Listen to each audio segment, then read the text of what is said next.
के काजल अखिया में समा जाएगा, बन के काजल अखिया में समा जाएगा, बन के लाली उठवा के मुस्कुराएगा,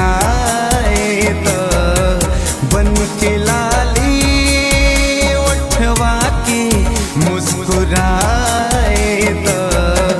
बन के काजल अखिया में समा जाएगा, बन के काजल अखिया में समा जाएगा।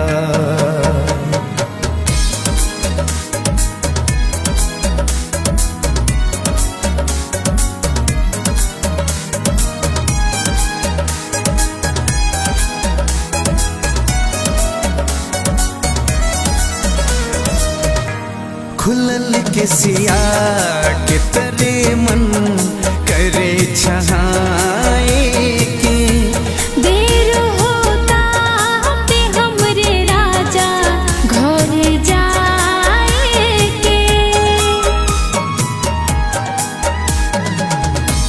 खुलल के सिया के तरे मन करे छहाए के, देर होता ते हमरे राजा घर जाए के।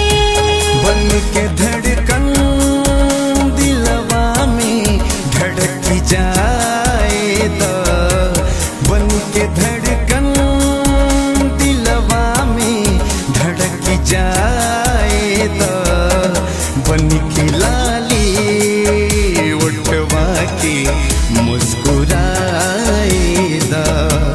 बन के लाली उठवा के मुस्कुराएगा।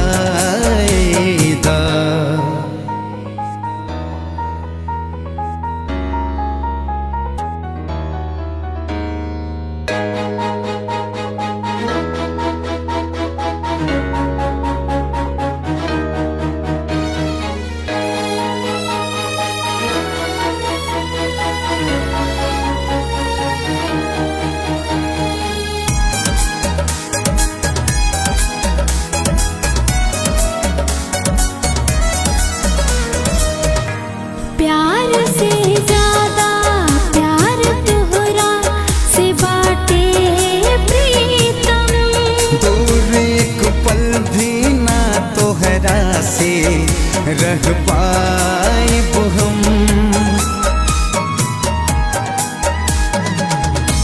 प्यार से ज्यादा प्यार तोहरा से बाटे प्रीतम, दूर एक पल भी ना तोहरा से रह पाएब हम।